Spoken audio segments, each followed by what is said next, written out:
Good afternoon, everyone, and welcome to today's Cabinet meeting. I'm Councillor David Greenhalgh. I'm the leader of Bolton Council. I'll be chairing today's Cabinet. I'm joined by my fellow Cabinet colleagues and officers and representatives of all the opposition parties. We'll start with item 1, declarations of interest, please. Do we have any? No, thank you very much. Item 2, we move to urgent business, if any, introduced by the chairman. I have none. So move on to item 3 and apologies for absence, please. Any apologies, please, Vicky? No, Chairman, we haven't got any apologies. Thank you. Thank you. We move to item 4, which is minutes of the last meeting, which have been circulated and are enclosed. Have we any questions or matters arising from those minutes that anyone wishes to raise that are not taken up with the agenda? No, thank you very much. So those minutes are approved. We move now to item 5, which is budget options 2021 to 2023. And if I can invite our Deputy Chief Executive, Sue Johnson, please, to take over. Thank you, Sue. Thank you, Leader. So members of the Cabinet will remember that we outlined the overall financial position of the Council at Cabinet at the 2nd of November, and that set a 2-year spending target of £39.5 million and outlined the reasons for that situation that we face. Today's report outlines the proposals for how we intend to meet that challenge, predominantly in next financial year, but also we need 2.3 million from the following year. So the appendices in the report that has been shared outlines for each of the directorates the proposals to meet that challenge. Obviously, we did have the Chancellor's spending review that was announced last week. Unfortunately, it was probably as we expected that there wasn't enough detail in that to be able to update any of our financial projections for this meeting.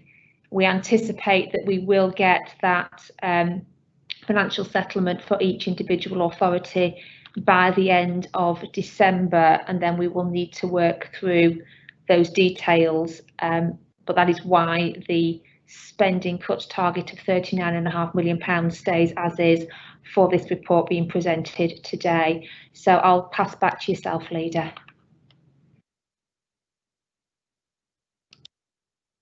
Thank you very much, Sue.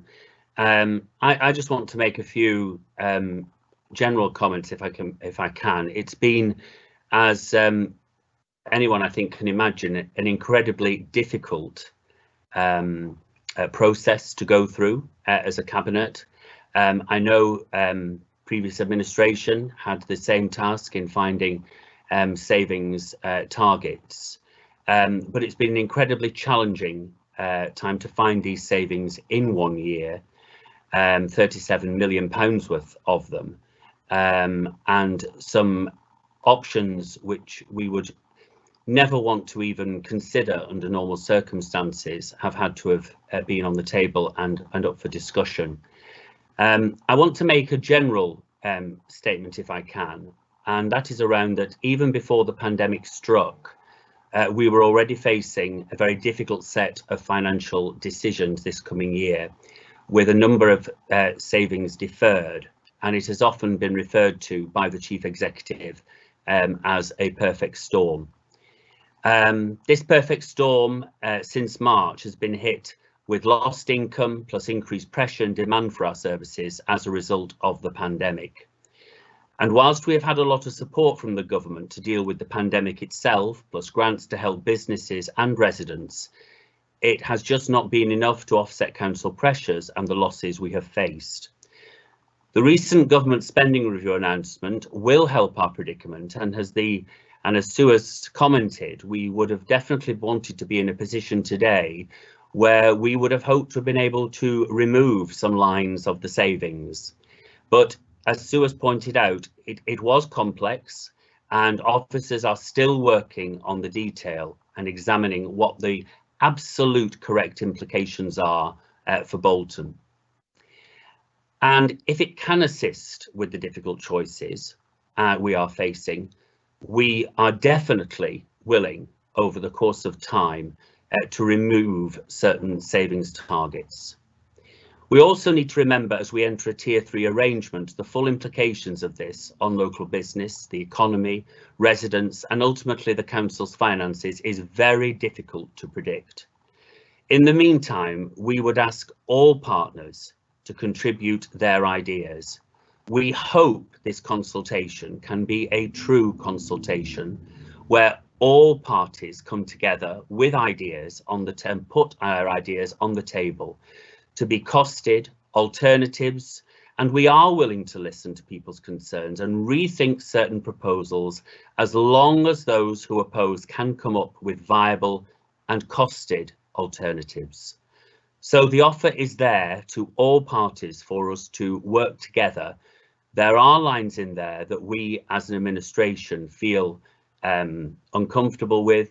Nobody goes into politics to make cuts to services, and we would dearly like to find other options for certain lines, and we hope we can work with all political parties, not just in the week before the budget meeting in February, where we would tend to have amendments placed and we start to look then, but we genuinely hope over the coming months we can have a process of mutual conversation that can lead to some positive outcomes for us at council working together. So that concludes my brief overview and my statement, and I'm now willing to open up to any questions that may have come in, and we have a few.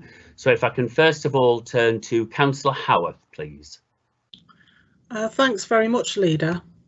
I gave some views, I think November the 2nd, on some of the fiscal issues pertaining to the government, and I want to add something to that, and that is to say that quite rightly the government continues to require that the council continues to provide statutory services, and those of course are for children and adults, and they're at risk, and that's why those statutory services are made, and that's a requirement of this council to do that. But what I always feel particularly let down on is that the government doesn't follow that through with what I call any real statutory matters around what I would call the determinants of that need. And I think that, you know, that is really important. And some of the determinants of need are created by, if you like, government, national government issues. There's no question about that.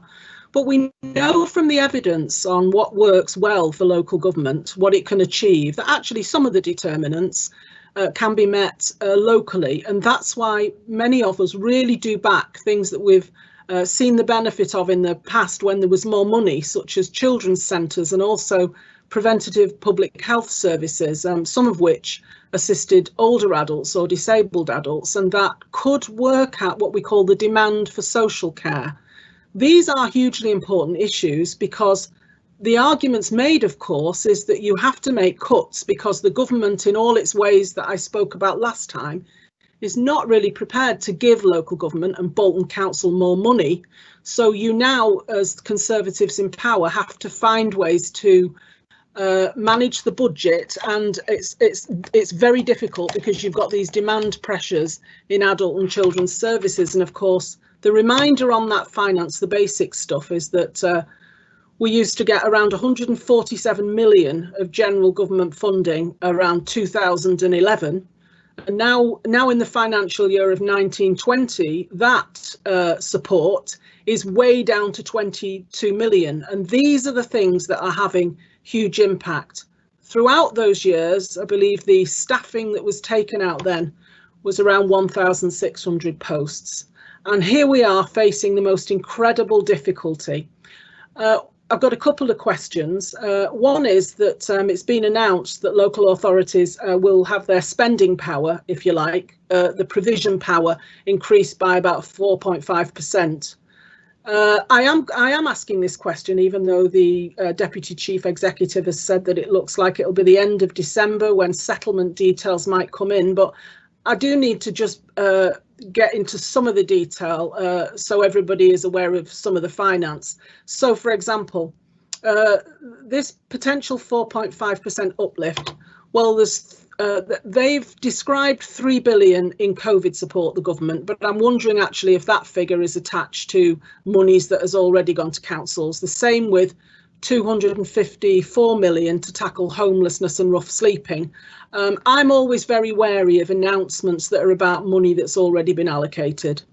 But I am aware that that potential 4.5% amount of finance that may become available would centre around 5% council tax uplift, whereas this consultation, of course, includes the 1.99% increase for council tax in the Bolton Borough, and also a 2% increase in social care precept, a council tax levy for the public to pay who pay council tax. And I want to put it on the record, the huge disappointment there that the government is requiring council taxpayers to be part of the solution to social care. Very important services for older adults and for disabled people mainly. And of course, children, let's not forget that children do get social care. There's an element of social care for them. And I'll just say the sentence that I'm opposed to the government doing that, moving the shift into council tax, as well as, of course, me being opposed to the majority of council financing being expected to come from business rates and from council tax for 2 reasons. One is it's unfair on the public and it's difficult for us. It's harder in the north where we have less businesses to be giving us finance, and because we've a huge amount of people living in Band A properties.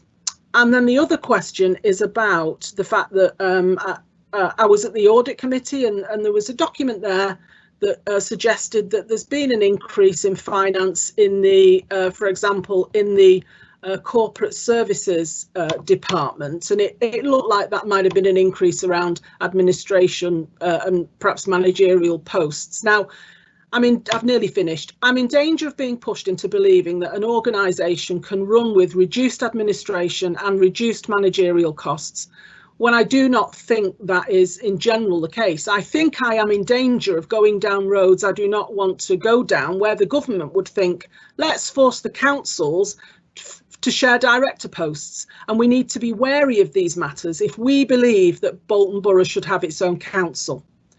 But I want to ask about in the round, there's the section 7.1 tells us that there's 134 posts that will be displaced in this budget plan, but of the posts for deletion in children's budget, of those in scope in the adult budget, I think it's in scope because the boxes for intermediate care aren't confirmed there on the consultation, and also some posts in corporate services and place directorate. Is the direction of travel, and this is, I think, to cabinet members, to save on back office, to save on administration, to save managerial in the 4 directorates? The paper doesn't tell me enough as how that approach is being taken. So I'd be grateful for the feedback on the financial envelope, where that's at, whether the money that I've described is part of what the government are saying could uplift council spend by 4.5%. And then also that question there about the direction of travel on the staffing issues, noting that I do have reservations about the government, me feeling like the government are pushing me into thinking about some general management things just because we're so starved of finance leader. Thank you very much. Sue, do you want to start on the financial settlement issues? Yeah. Yeah, thank you, Councillor Howard. So you are absolutely right. The government's announcement of an increase of 4.5% in spending power is in its entirety. So it does include our ability to increase general council tax by up to 2%, by the adult social care levy by up to 3%. We've built in a working assumption of 2% for next year, and it does include various funding streams. And this is why it's been, when the leader, was saying it is quite difficult to understand the detail of the spending review, because if I give an example, there was an announcement of an extra £300 million going into social care. That is included within that increase in spending power. But what we're not yet clear on is how much of that is new money and how much it is of a continuation of money that we already receive. So as always, we need to understand the detail, but you're absolutely correct in your understanding. In terms of our direction of travel, I think that for many years we have tried to support our frontline services and protect that provision by looking at our administrative processes. We have removed a significant amount of spend in terms of admin, as most people would understand it. I think the breadth of services that managers, senior managers now look after is much wider than it was many years ago, and also the push hasn't continued, hasn't stopped. So in terms of our digital transformation of the council, that is now a huge focus. We need to really get the best out of the systems that we have, the most modern, up-to-date systems, but also within that is meeting the needs of our residents who actually want to transact with them at a time in a way that suits themselves in a modern environment, not just that traditional face-to-face model that we've had for many years. I'll pass back to yourself, Leader.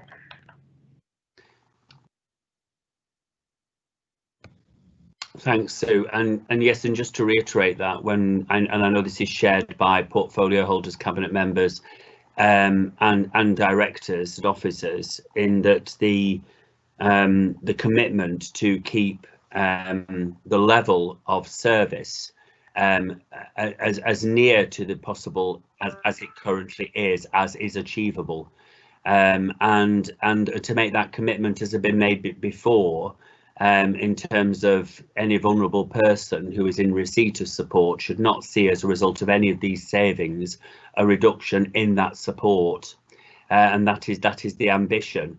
I think also in terms of your comments on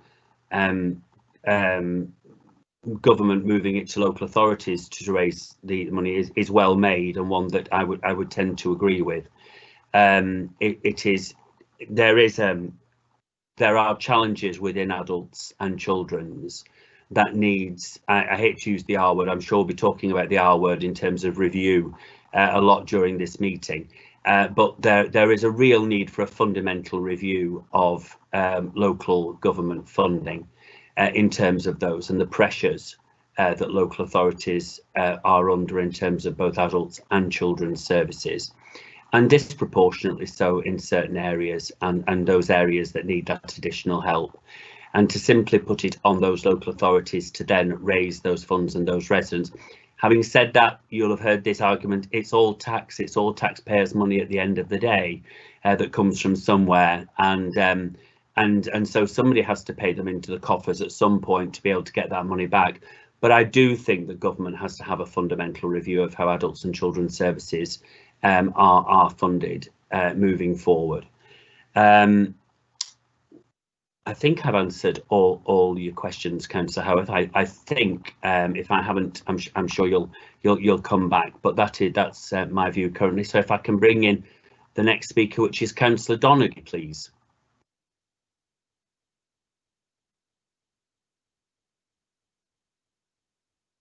Thanks, Leader. And I think no one underestimates the difficulties facing the authority this year. I mean, in the years I've been involved with Bolton Council since 1980, I have never seen a budget scenario like the one we face at the moment. One of the things I am a bit confused about is, at the beginning of the pandemic, a government minister, who doesn't come to mind at the moment, but I will find him, but the government minister said that no local authority would be out of pocket as a result of the pandemic. Now, you have to take that on face value. It didn't say would not be out of pocket because of PPE or because of... No local authority would be out of pocket as a result of the pandemic. Now, that was quite a sweeping statement. That minister, incidentally, I don't think's been seen since, and I do wonder about his safety, because I can imagine he may not have gone down quite well with his colleagues. But we can only take the statement at face value. That being the situation, if we discount the effects of COVID, Sue, and the COVID pressures, what would the budget figure be that we would be looking at for the 21-22 budget options? It's my first question. The second question is, in previous years, we have had quite substantial cuts, obviously, over the years to the budget, but we've been able to come to you and say, look, Sue, can we take so much this year and so much next year? And at a time when we all earnestly hope and pray that the vaccine will be available after Christmas, will be working, and roughly by hopefully Easter, the economy will be getting back on its feet, and we're beginning to make hopefully an economic return to something like the pre-COVID levels. And that, of course, will be income streams back on stream, funding available, through business rates, all the rest of it. Why then would we front load £37 million of cuts this year when we could perhaps be given a little bit of breathing space, and then in the year to come, when things have improved, we can offset the difference then, because we will have a healthier income stream to the authority. And my final point is that, and I think Councillor Cox mentioned this at the last Cabinet meeting several times, this is a national crisis. It isn't like normal times, because it isn't normal times. Now, when you're not in normal times, we don't do the normal things the processes we would normally follow. So my question would be, is at a time when the government is talking about borrowing £386 billion and spreading that cost, that weight, that pain over a number of years, why then can Bolton Council not spread that pain and that weight over a number of years, on the basis that as things get better, we're not incidentally saying that we're not going to pay it. What we are saying is we need time to pay.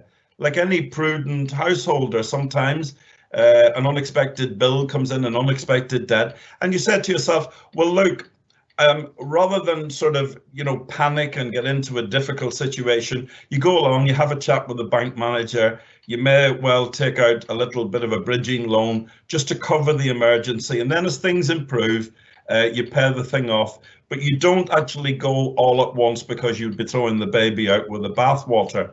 So basically, if it's good enough for the government to spread the pain in these incredibly difficult circumstances and unique circumstances, why then would it not be the same scenario for Bolton Council? Because of the unique situation we find ourselves in, why won't we be allowed to pay, but pay over a period of time when the financial situation has improved to our advantage? Thanks, Sue. Thanks, Leader.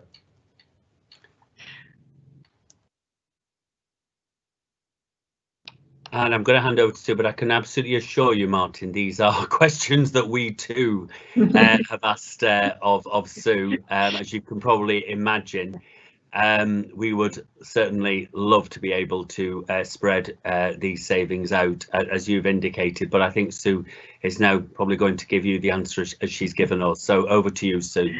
Yeah.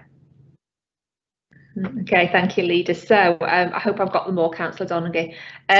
In terms of the council not being out of pocket in terms of additional cost, loss of income on COVID, as we sit here today, we have received £26.5 million worth of emergency funding off the government, and it's looking as though that will cover all our additional costs and loss of income, setting aside council tax and business rates for this financial year. We're obviously keeping a very, very close eye on that, but so far it's looking okay. Obviously, in addition to that, we've also had more specific grants around track and trace, all the money that's gone out to businesses, but that is the direct impact on our budget. So in year, it's looking like it's going to balance out. In terms of the ongoing impact, the assumption that we've built into the budget is an impact into next year of £10.5 million. Now, interestingly, one of the things that was announced in the spending review last week was the government putting some money aside. They're talking about 3 billion to support COVID impact into next financial year. Now, again, we don't know the detail of that. Obviously, some of that will be in-year impact, I would imagine.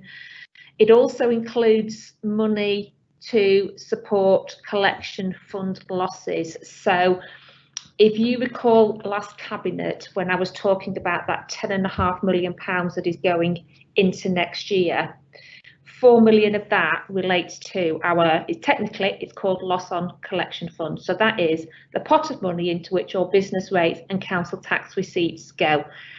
We estimate that could be around a £12 million loss in this year. We always feel the hit a year behind.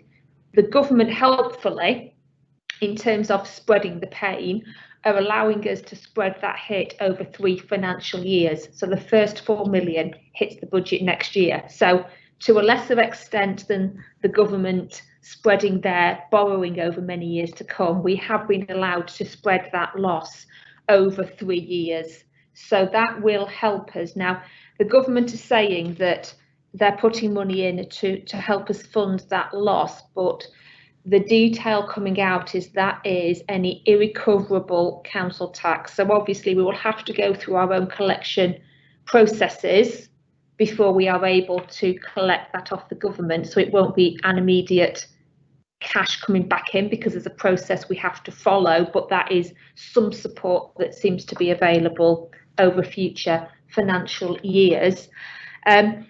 In terms of front loading the budget cuts, the reality is that unlike previous years, we just don't have the value of reserves available to defer making cuts any further. In the past, we've always had that, and quite rightly, members have decided to pump money into our budget to keep services going for longer.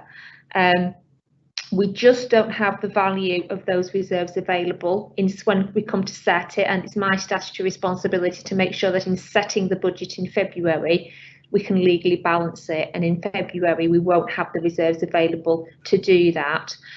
In terms of a recovery, wouldn't it be wonderful if we get into the middle of next year and the businesses are getting back to normal, etc. That will be good because it will give us the certainty that into next financial year we are closer to hitting our budgeted income targets, so there won't be any further loss on collection fund to hit us any in the future. So that would get us back onto an even keel, but what it wouldn't do is to necessarily give us anything above and beyond in terms of budget cuts. So your question about if the government fully funded in total all the impact of COVID, what would next year's cut be? So that would be about 26.7 million, because it's 10.5 that is impacting onto next year. I think it's probably worth mentioning that obviously not all the cuts relate to COVID. We have had demand pressures, we've had cuts rolled forward from previous financial strategies that have hit us, hence we often use phrase that perfect storm, which is hitting us in next year. And then your final point around being able to spread the pain, and obviously we have been able to do that. The government have for the very first time allowed us to do that on the collection fund, but also it's probably worth mentioning that local authorities, unlike central government, are not allowed to borrow money to support their revenue budget. We are only allowed to do it to support our capital programme. So that is something that would not be available to us in the same way that it is available to the national government. However, in terms of all that money that the government has borrowed, obviously, I think the phrase I'm using is cautious optimism in terms of our actual detailed settlement. So our hope is that some of that money that has been borrowed by the government will now flow through to us in terms of the extra support that has been indicated in the spending review, but we just need to wait until December when hopefully we'll get those details just to understand exactly how that will benefit a bit as if it does. Hope that's helpful. Thanks, Sue. Thanks, Leader. Councillor Zaman. Thanks, Leader. Can I just say I disagree with these budget proposals, not because I do not understand the serious financial difficulty the local authority is in as a result of partly COVID-19. I disagree with these proposals because I believe what local authority is being asked to do is unacceptable, and the ruling coalition should have explored other options. So to me, this situation is no different from an individual being in financial difficulties. When this happens, you explore all options before you take the drastic action. And what we've got in front of us is not fair deal for the people of Bolton. Now, I raised this issue at the last cabinet meeting because this is above officers. Obviously, officers are managing what has been presented to them to the best of their kind of expertise. I think the issue here is political, and you know, leader, you will recall that I requested at the last cabinet meeting. I actually asked the question. I also made the suggestion that maybe some kind of political lobbying needs to be done with your sort of contacts in central government to see how we manage this, because we had it coming. We could see it coming. So could you please enlighten us, you know, if there's been any kind of lobbying work done behind the scenes with the people in government to try to help the situation? Thank you. Yeah, I can absolutely assure Councillor Zaman that I am lobbying.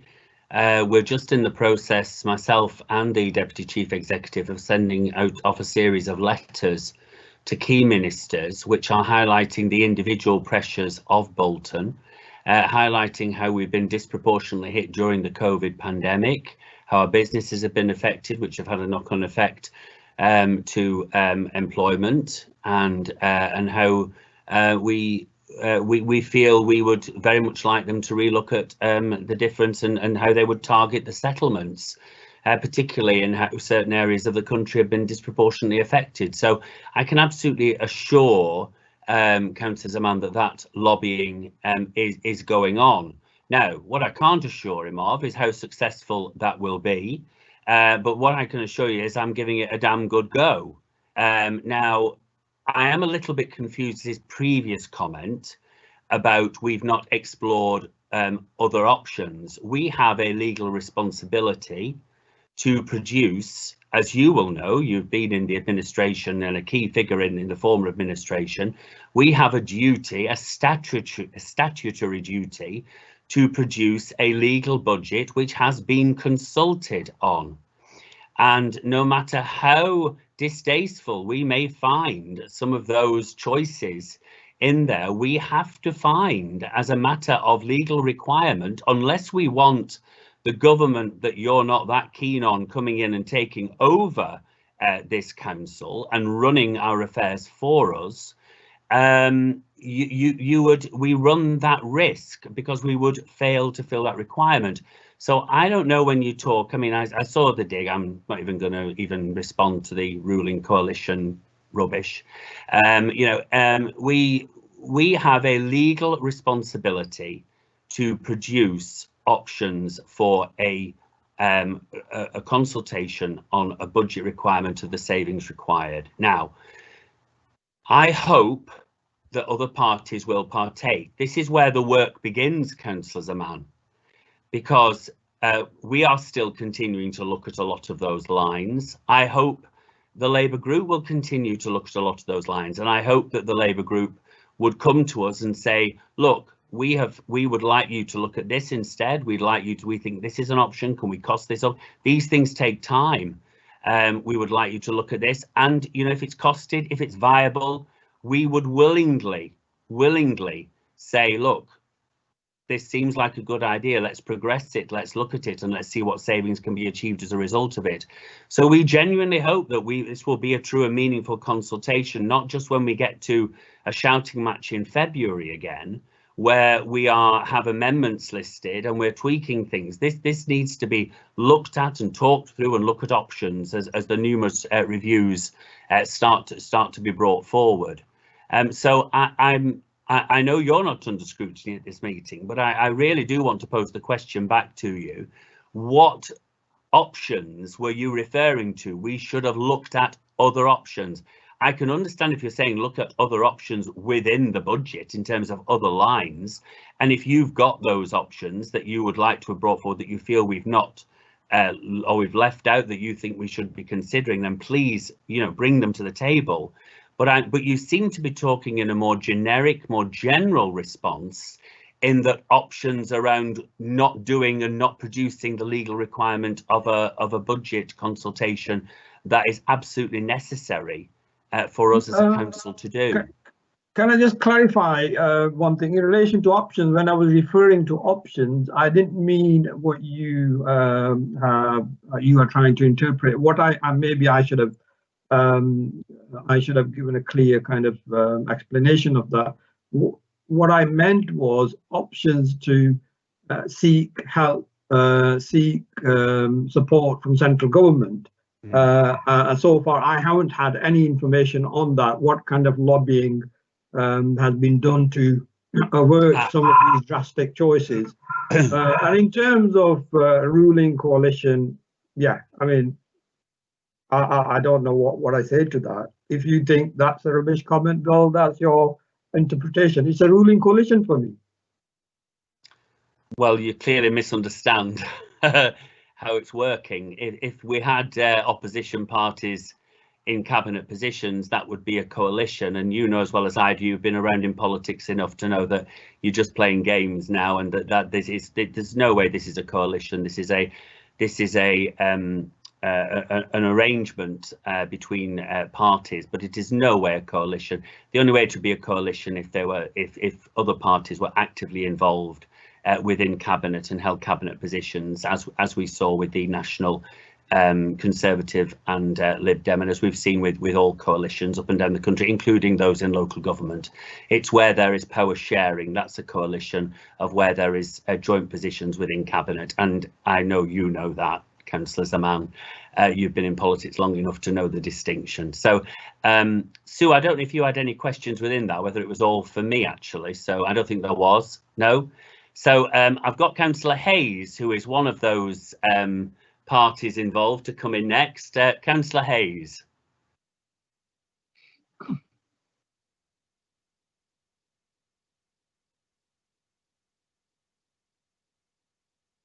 Yes, thanks very much indeed, Leader. Perhaps I can just comment on Councillor Zaman's point about coalition. I'd remind him what happened, that the parties who at the time were in opposition, because Labour made such an absolute mess of running the council, decided that the Conservatives were probably a better bet. And I think, having heard the recent examples of the Labour Party, I think we probably still share that view. But anyway, if I can come on to a couple of questions, then perhaps a couple of comments. On the lost income, there's been a lot of debate about that. And at one time, if I remember, we were being told we could not count lost revenue from the airport. I think the government felt that we shouldn't be investing in such things, even though it helps the economy locally. So are they now accepting that that should be recognised, or are they doing anything about it?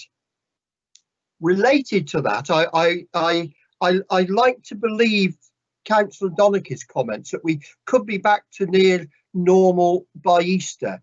I suspect, particularly in view of the government talking in the last few days about a possible third wave, I would doubt that. And in fact, I think if we remember when we talked about the loan to the airport at some stage quite a while ago, their worst case scenario, if I remember, was that we should be getting back to normality in the aircraft industry by January. I think everybody now accepts that's going to take an awful lot longer. So my fear, and perhaps Sue would comment on this, is that in fact longer term, although the estimates we've got of our likely drop in income is very good at the time it was made, my fear is that for the longer run it may be even more than that. So that's another issue there. A third one is, do we know what the balances are at AGMA? I believe there's been talk about bringing some of those back. I know they may well not help our revenue situation, but I'd like to know how much the balances are and how much of those we expect to get back. And linked with that, perhaps an indication if we have any idea what the mayoral precept next year might be. That's another issue. And I know we talked in the report about the adult precept of up to 2%. It is now, as I believe, it's actually up to 3%. So I know you only built 2 in, and obviously it's a difficult decision for the controlling group to make. A final point is that the way cabinets operate, I know officers will bring all sorts of ideas and proposals, and all groups have their red lines. And I've got no doubt that some of the proposals were totally unacceptable to the Conservative cabinet. They'd probably be unacceptable to all of us, but I'd like to know what they are, because if we're going to be talking about alternatives, it'd be very useful to have alternatives which we'll come up with, which were perhaps rejected, but which were costed.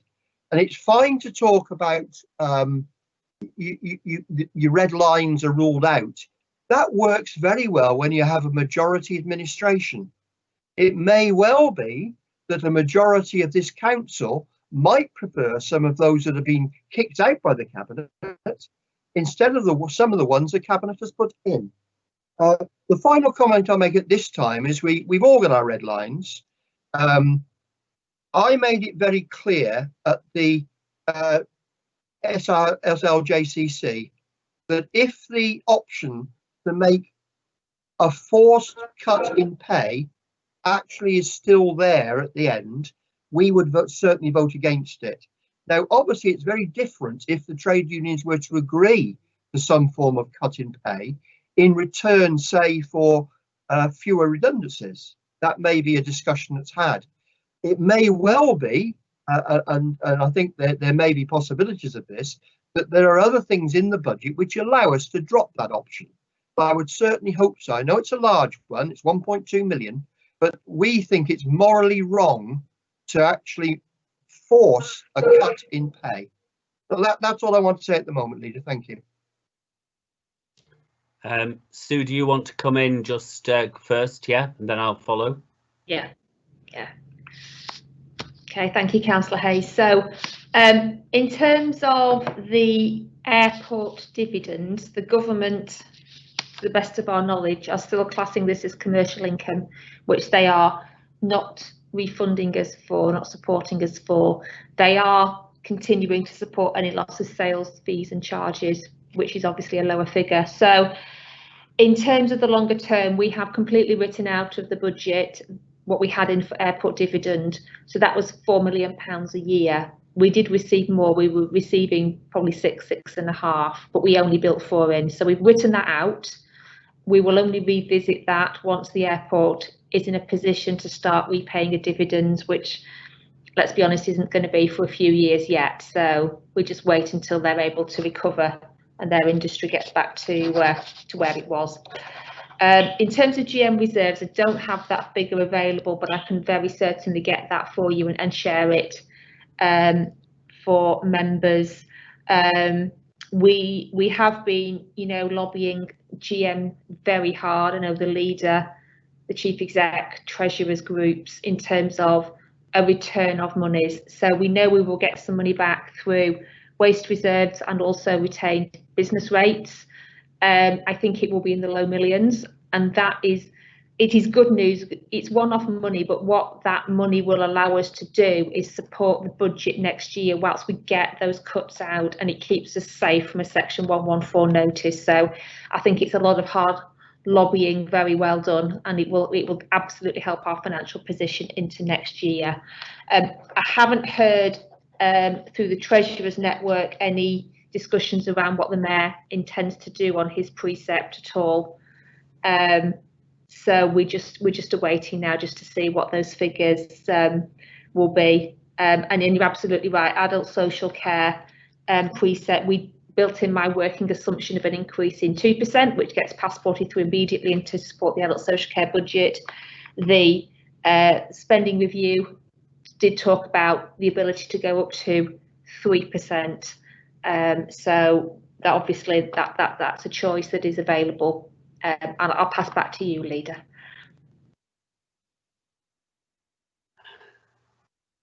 Thank you very much, Sue. So I'll just cover 2 points if I can, Roger. First of all, the reserve situation at GM. I wish I knew. I wish I knew the meeting actually that it was. It's a while ago now. I would say it was probably in about June, July, and it's recorded, so you'll be able to find it. It was when the Mayor was going on about that more money was needed. I think it was probably only between tranches 1 and 2, when you think now we've actually had 4 tranches now of help from government. And you know, at the time of tranche 1, people were arguing for tranche 2. Then as soon as we got tranche 2, people said, well, we could do with some more as we got tranche 3. So we've now had 4 tranches of money, as Sue has said, which has brought in 26.5 million.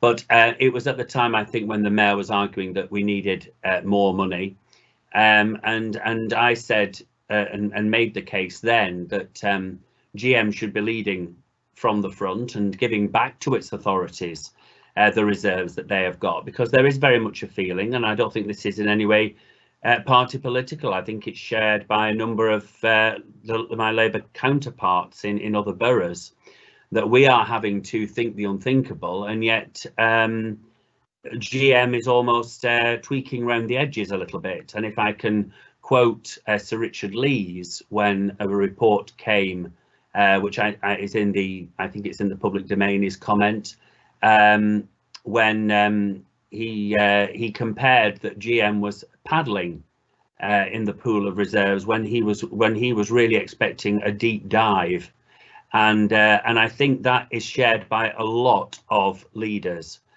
We have, as Sue says, got the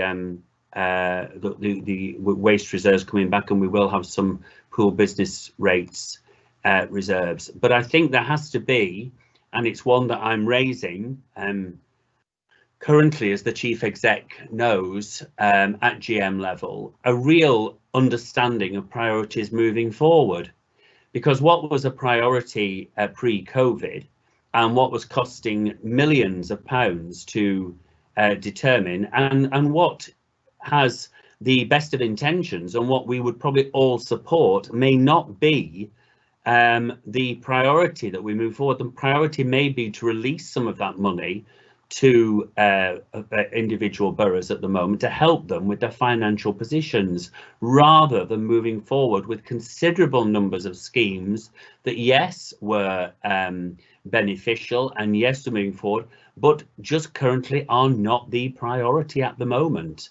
And I'm trying to really widen that debate at GM currently over a number of initiatives that are ongoing that have the potential of costing not just as millions of pounds at the moment, but actually millions of pounds in precepts, which is another area that you brought up. So yes, there are reserves coming back, but I tend to agree with Sir Richard Lees's view of that there is still a lot more that could and should be done. And then moving on to your point about the red lines, I'm happy to share and come up with a list of things that we did not want to move forward with, and I can work with officers to try and get that. I'm happy to make those available. And if there are those, you know, again, it's about, you know, in these discussions, those parties that are willing to sit down and work with us and look at other alternatives and look at you know, what other options are. And I'm not saying that, you know, there might be some things that I hope that maybe other parties can think of that we may have got some kind of slant on it, but you may have a different slant to bring to the table and say, could it not be produced or something can produce in this way to produce the savings. So I'm hoping, you know, there's a lot of experience across all parties in this authority, and I'm hoping that genuinely there could be some good discussions as we move forward. And I accept, as we've already spoken, Roger, about the comment about the 3 days at Christmas, and again, that was an incredibly difficult proposal for us, and the only equivalent was, of course, it was taken off further savings within the children's portfolio, and it was brought, corporate stepped up to try and find that initial saving that was needed. Now that is, you know, I'm proud that we still have a council that delivers, you know, 64% of its budget within adults and children's, and on the most vulnerable. In actual fact, a lot of the corporate does that as well in terms of the welfare provision. So I'm still very proud that we still have maintained that level. And of course, the equivalent of the 3 days, as you've said as well, and as when we said to the unions at the SLJCC, it is the equivalent of 46 full-time posts by making that saving. But I agree with you, now that our staff, who I think have done a phenomenal job during the pandemic, and have now received the news, many of them, that they will be receiving a pay freeze. It is not the best of times for us now as an authority to be making such proposals, but this all now is in, we will have to wait and see, and when we've done the final calculations around the settlement and the announcements that were made following the Chancellor's statement the other day. But we're very, very conscious, and we take on board what you said, Roger. Yeah, can I come back on that, please? Yeah. Yes, I mean, I know how strongly you do accept that, David. I must say, we've had private conversations and I've made my position very clear. And to be fair, I think you take a lot of that on board. And I think there is a way, hopefully, we can remove that particular option from the list. And let's certainly hope so. A couple of other things. The trouble with opposition parties is because of time, because of lack of officer time as well, and I'm not being critical, because I think the officers do a brilliant job and they do a very, very helpful with any questions. But a governing party has the chance of looking at these things in depth.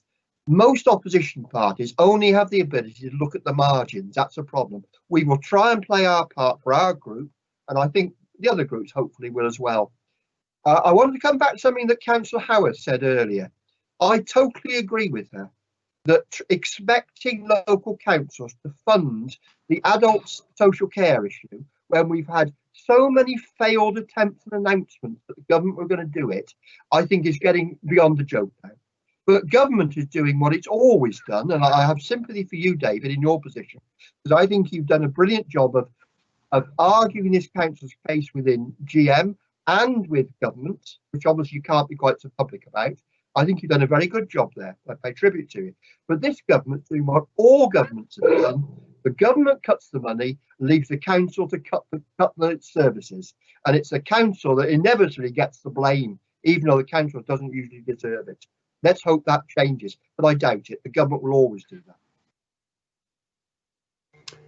Thanks, Roger. Can I bring in Councillor Peel?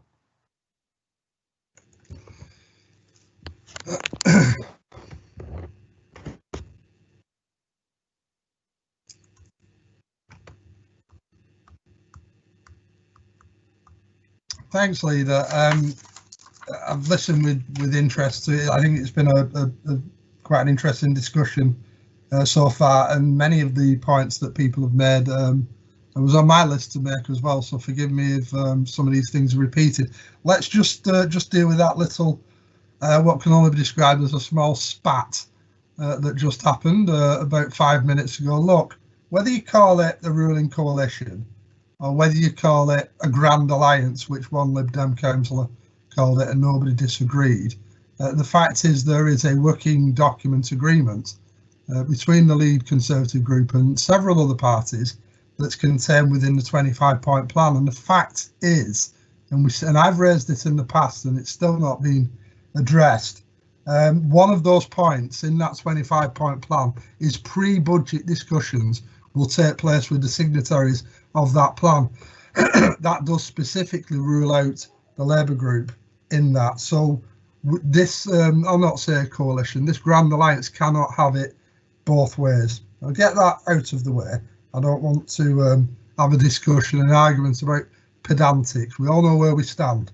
Let's deal with some easy stuff at the moment. And one of the easiest ones is, I don't see this as controversial at all. Use of GM reserves, absolutely, absolutely. And I'd even go as far as to support what you were saying, David, in terms of change priorities for GM, just as I would in terms of any change priorities for Bolton Council. Things that might have been a priority then may not be, and we just have to wait for things to get better. And as far as I'm aware, there shouldn't be. I don't think there are any Labour councils in GM that do not support quite a radical strategy with use of reserves. We have to, because it's the same argument we're using about the government uploading some money to assist in what is going to be a very, very tough year. I don't think, you know, we've all got our political parties behind us, but I will say, in fairness to you, David, you have, especially over the last few weeks in terms of COVID, stood up quite a bit to some of these ministers and some of the daft decisions that have been made in terms of the pandemic. If you need the support of the Labour group to lobby in an effective and constructive way on government, on how it deals with this extraordinary budget situation, we naturally, of course, will assist. And part of our strategy, of course, will be debated on the third motion at Council on Wednesday. We have to say to the government, this is not a normal situation. You have to think outside of the box, because I was extremely disappointed with the comprehensive spending review. I don't feel it really did anything for councils. We're always the last in line, aren't we? Probably one of the most efficient parts of the public sector, but last in line when it comes to government thinking in that type of support. And the figures I've seen is it's cost councils, COVID and COVID related issues, has cost councils 11 billion across the country, but the government have only supported around half of that. So that does put a question mark on some of the figures that the Borough Treasurer gave us, because I'm not sure that if there were if COVID had never happened, we'd be facing cuts of 26.5 million. I don't think that covers everything. I'm not sure it covers things that are hard to quantify, such as the huge increase in demand pressures in adults and other services as a result of COVID. Of course, we've already know it doesn't cover the 6 million per year loss in airport dividends. Martin eloquently made the point, but it does need to be made again, that the government have let us down in terms of the promise they made. The actual quote was, they will do whatever it takes to help councils to tackle COVID related costs. They haven't. They've covered less than half of it. I didn't agree with everything Roger said, but it is a massive key point what they have done with the changes to council tax and adult social care levy. If in effect giving councils the ability of a 5% increase. But the problem with doing it like this, and this argument has been well made over many years, is council tax is a regressive tax.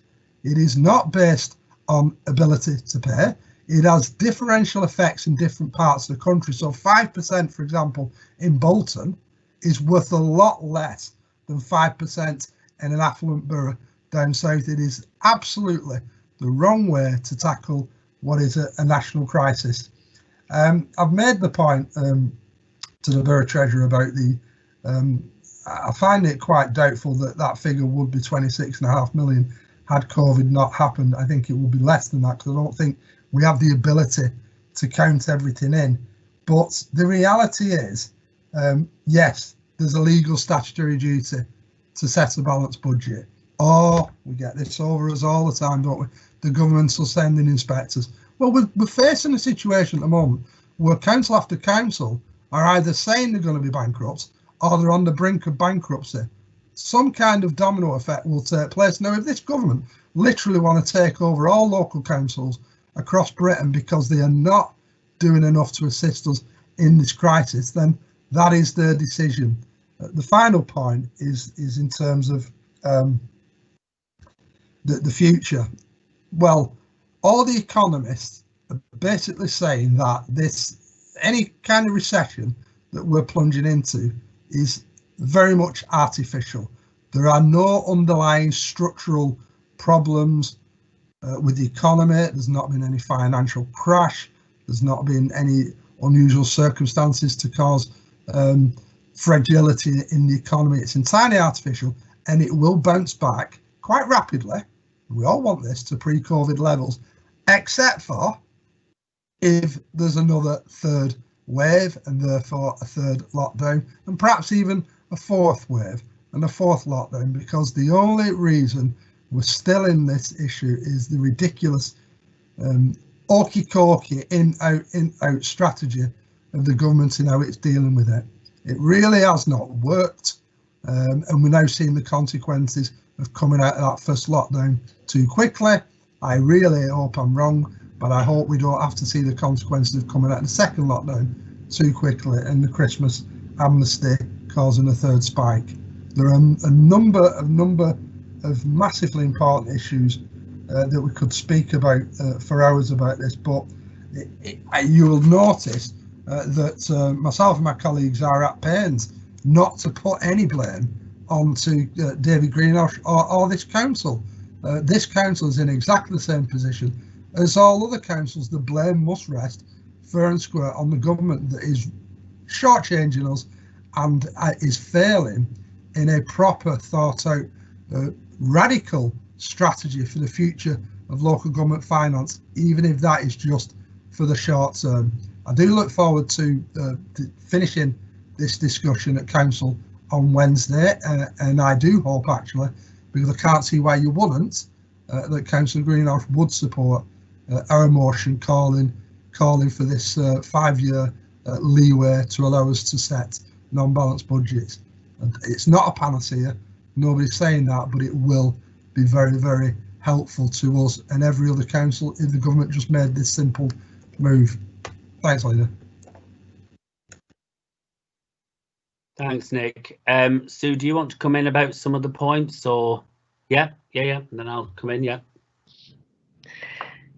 I think just for clarity, Councillor Peel. So if you take you back to sort of the presentation that we did at Cabinet on the 2nd in terms of the figures. So when we set the budget 12 months ago, we always knew that the starting point would be at least £16.5 million, because we knew there was £8 million worth of cuts that had been deferred as part of our last 2-year financial strategy. So that was always going to have to be dealt with next year and the year after. And we knew that there was at least £8 million worth of demand coming through at that point. What has happened,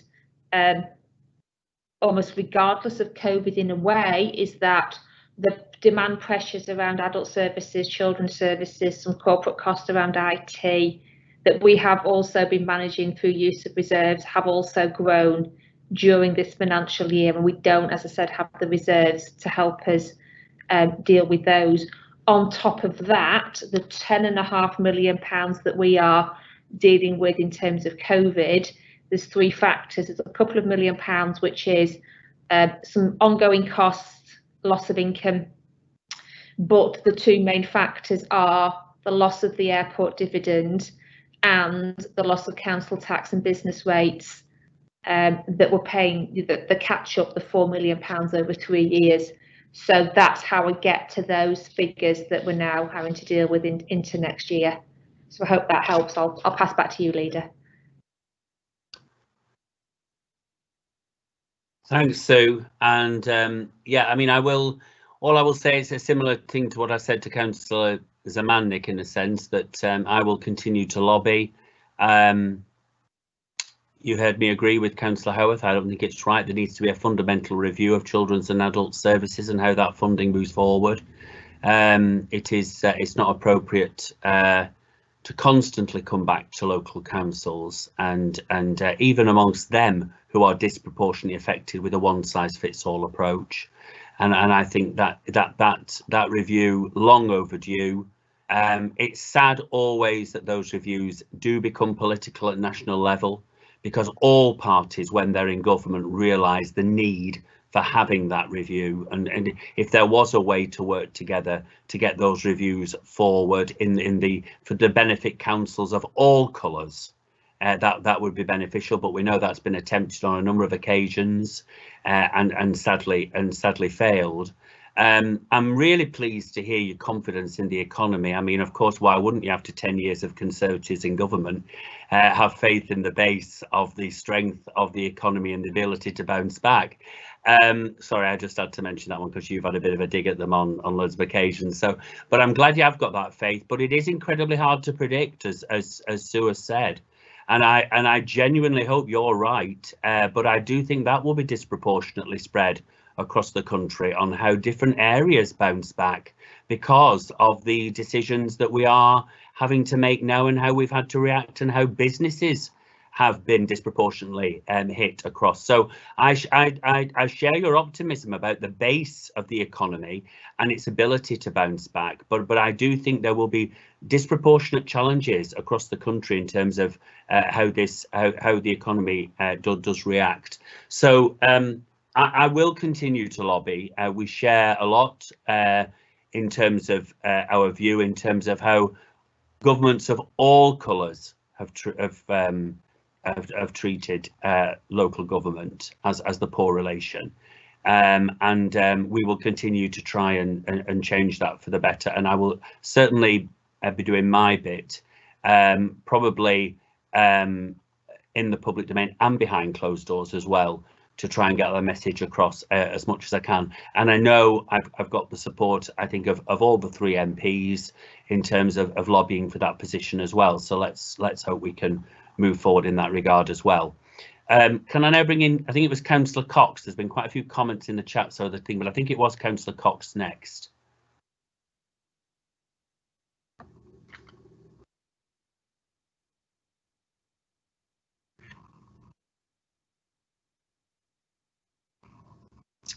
Thank you, Leader. I think given how difficult the circumstances are that we're in, I think we've had quite a sensible discussion actually this afternoon. I think I was really pleased to hear, I think it was Councillor Hayes and Councillor Peel recognise how much you've done, David, in terms of lobbying. I mean, for somebody who works quite close with you over a number of years, there's few council leaders who can actually pick up the phone to cabinet ministers and tell them exactly what they think if he thinks they're doing some harm to Bolton.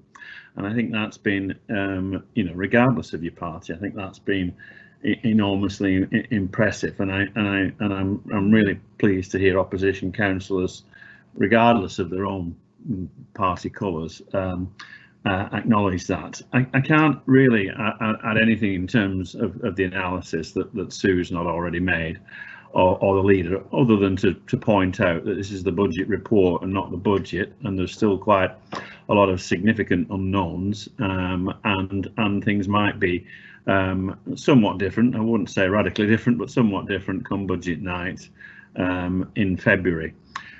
Just in terms of what people have been saying about the economy bouncing back, I think Martin, Councillor Donaghy, kicked off the discussion, and I think he's partly right. I think, as we saw in the summer, there will be a significant bounce back, but I think what was interesting to hear during the Chancellor's announcement last week was the significant ongoing costs of COVID. We know it's been 393 billion this year. It's forecast to be 165 billion the year after, and they're estimating 100 billion for 2 years after that. I mean, that is going to take the national debt up to 110, 120% of GDP. I've mentioned this a number of times over the years, but it was Gordon Brown who said that 40% was the absolute limit. I mean, I think he was right, actually. So now we're up at 120%. I think there will be some lasting damage to the economy. And I think what worries me more than anything is a lot of this money, of course, it's not really what you would call traditionally borrowed money. It's printed money, and that has all kinds of effects on the economy, not least to put up asset prices. And what that's going to do is exacerbate the wealth gap. Those people that have assets will probably do quite well out of all this printing of money, but those that don't are going to suffer. And is it any wonder that Councillor Howard said it's not fair that it should go onto the council taxpayer? Once you get into the habit of printing money, it becomes like a bit of a sugar rush, and it gets very tempting to keep doing it over and over again. So I think that is a real issue. And I think there is some lasting damage done to the economy in terms of the shutting down of hospitality, of what looks like being, to the best part in Bolton anyway, 12 months. I think that will have lasting damage. I think people will simply throw in the towel, and a lot of entrepreneurial people might stop doing that, and that will have an impact on the economy. A number of other points have been made, which I'd like to just encapsulate in something that certainly I've been talking about for the 14 years I've been on the council, and that is we are a over-centralised state, and I think that has really been a handicap during this pandemic, and that leads to all kinds of things. And the one point I could highlight many, but the one point I do want to make is that, you know, in spite of the significant budget cuts, it's likely that we over the next 12 months are going to receive significant capital receipts in order to do a number of regeneration projects.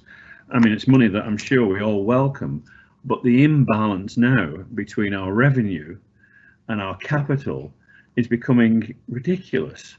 And this is because the government decides it's got a priority for what it wants to do in local areas, and sends the money where it wants to send it to, and cuts it back where it doesn't like. And I think as a result of that, we are getting an incredible imbalance between those two accounts, the revenue account and the capital account. And I think that's going to be extremely confusing message to send people over the next 12 months when they hear of announcements of spending millions of pounds on town centre developments, whilst at the same time making cuts in many of the basic services which they expect to receive as a council. And I think that is the result of the massively over centralised nature of the British state. And I don't think there's a councillor in Bolton that would disagree with that to a large extent.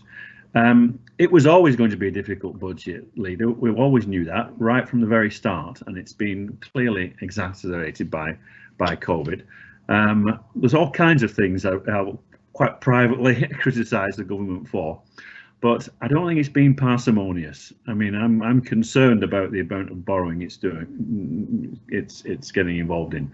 400 billion in 1 year is a significant amount of money, and if that's not all that it takes, I'm not quite sure what is. 420 billion, 500 billion.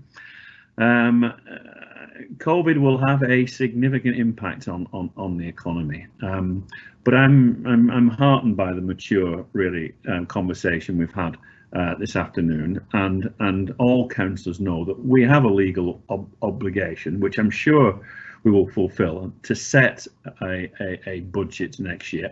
I take Councillor Peel's point on trying to spread this over a number of years. I think it's a reasonable point. I wish there was a way that we could perhaps do that, but it is our obligation to set a legal budget, and I think councillors understand that. And come February, when we have to take these decisions, I hope enough councillors realise that obligation. I hope we can do a lot of talking between now and February and come to a consensus whereby we can pass a legal budget. Thanks, leader.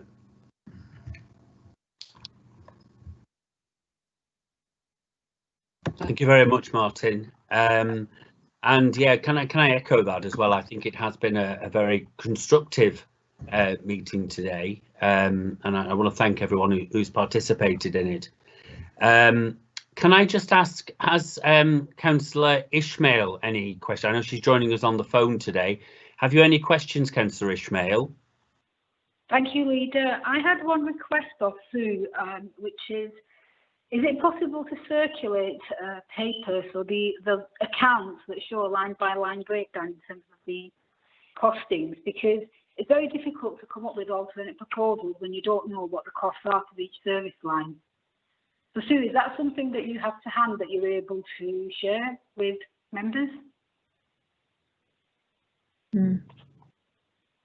I think the starting point is probably the finance reports that go to each portfolio, because I think, as you'll appreciate, there will be thousands of lines of information. So I think as a starting point, if we circulate each service areas, and then if there's anything you're particularly interested in, we can drill down. And what we could also do is pages from our statement of accounts, which looks at it on the subjective basis. So what we spend on each type of expenditure rather than cost centres, which is service. So we'll send that through in the first instance, and then we can start drilling down into different areas as you find areas, but I'm very happy to help you with that. Thank you, Sue. Thanks, Bilkis. So I don't have any other people indicating. So with that, we'll be moving into part B. So this is the end of the live stream. And can I thank all those who have joined us and watched, and say to you goodbye.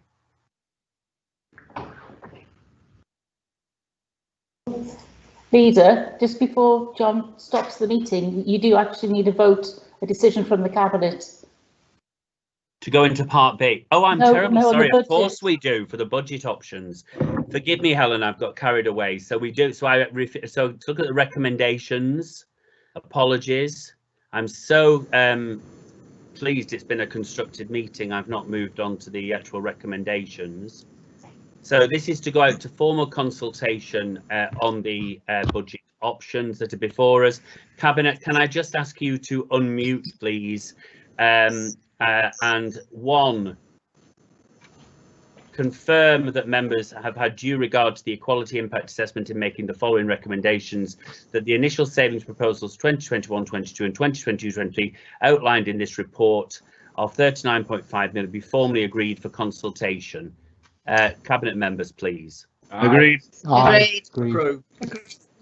Thank you very much. That is approved. So without looking like it's Groundhog Day, can I formally close this part of the meeting and end the live stream and thank those for joining us?